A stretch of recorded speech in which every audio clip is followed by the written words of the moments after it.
The record compound, the finest pure vinyl obtainable, is fed into the press in granular form.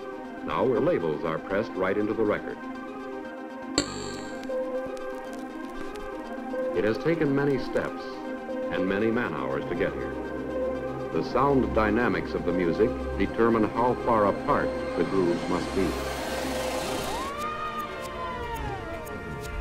When you get a brand new record and it's sparkling, that black sparkle of the vinyl is what Licorice Pizza really is.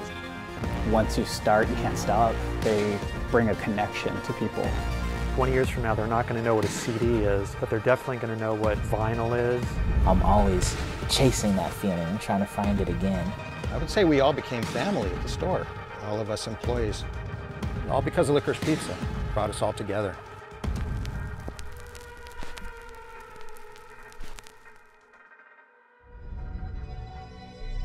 Vinyl always runs deeper than meets the eye. It always has and always will. Those black discs are a collection of flavors and textures. Maybe that's why Abbott and Costello suggested throwing some cornstarch on them and selling them as licorice pizzas. And maybe that's why James Greenwood named his iconic Glendale record store the same. Licorice pizzas are a beautiful array of smooth grooves waiting to tell a story. A story that harmonizes with mid-century activists bringing civil rights through civil fights. A story that beats to barrier breakers, opening their first record stores from Brooklyn to Berkeley. A story that sings of a black-owned space, symbolizing that it's more than just freedom to shop, but freedom to be. Vinyl shops like SoCal's legendary Licorice Pizza defined the 70s and 80s, and provided more than just sound to the people, but a voice for them to stand behind. These shops became cultural centers, helping turn the tables on endemic racism staining the United States of America. Turntables are experiencing a resurgence, reviving the LPs, the 78s, and the 45s that spun so smoothly decades before the digital loading icons of today. People are picking up vinyl from niche shops to Targets and Walmarts, and the trend doesn't seem to be slowing. Let's hit pause and backtrack on this track back to the start of it all, the days of Licorice Pizza and record shops of the like, and to the roots of the history-changing circles known as vinyl records that have proven a universal language for generations. Hi, I'm Kip Brown, former member of the punk rock band Shock, pop band Little Girls, and former employee at Licorice Pizza. Those days were magical. Those were pre-cell phone days, pre-internet days. I would work and I would go to the beach. That was it. I met this girl at Pierce College where I was taking graphic arts classes, and I knew she worked there because I used to hang out at the store a lot, the Licorice Pizza that was in Canoga Park. So we started talking, and then I said, God, if you ever have an opening there, I'd love to work there. I mean, it was a job everybody wanted back then. So she put in a good word for me, and at the time, Licorice Pizza was managed by this girl named Jana, assistant managed by Susan, and Nancy, who's the one that I talked to at Pierce College. And because of all three of them, I got the job. We were really on the ground floor of punk rock at the time, so we had in-stores with the Ramones, the Runaways for their second album, the Dictators, we had the Dictators in, and we were like one of the only stores in the chain to do that. So when I started working at Licorice Pizza, it was left over from the hippie days.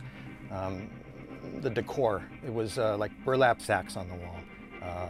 They used to have fluorescent lighting covered by these wood encasements and fabric. The fire department later made them take it down because it was a fire hazard, but the store looked great inside. We used to sell tons of vinyl. Tons, I'm talking tons. Each of the stores had like a couch inside, people sitting on a couch, which now I don't think you want to welcome some people to sit on a couch all day long. It wasn't as corporate as some of the other record stores. It was a little bit more freer, and not as, like say like the Warehouse and other stores were a little more corporate, but they were more like kind of a hippie kind of store. And our store was in the Valley, and it had a laundromat next door, so people would do their laundry and sit on the couch and listen to music all day. And they gave out free licorice too, so.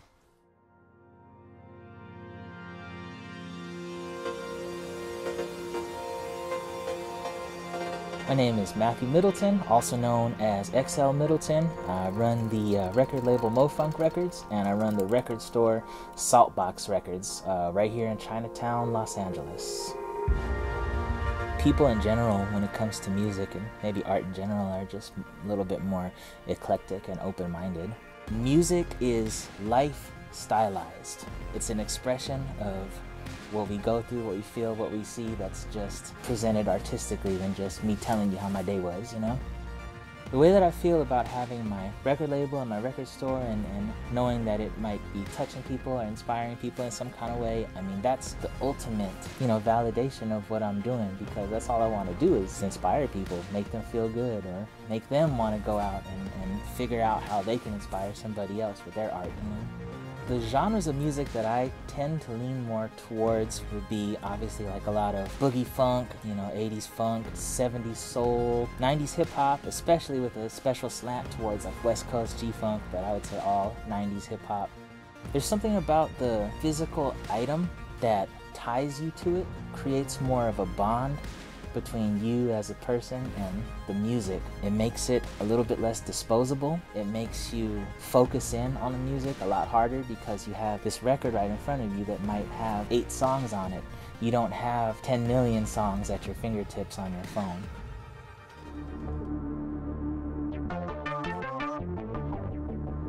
My name is Alex Rodriguez, also known as Record Safari, and right now we're in my store that's called Record Safari. And I am a DJ and record store owner, and I go out and find records for people to take home and enjoy. Music is a universal language in the fact that we all have music in all our culture, whether it sounds different in different cultures, and everything is music. Like I mean, just anything can be made into music. It's something that can teleport you to a time in your life, buying a record and you remember listening to it when it first came out, or it's also mom and dad come in with their kids and they're all like, oh, Fleetwood Mac. They all love Fleetwood Mac, you know? And so I think it's like records are important in the fact that they bring a connection to people.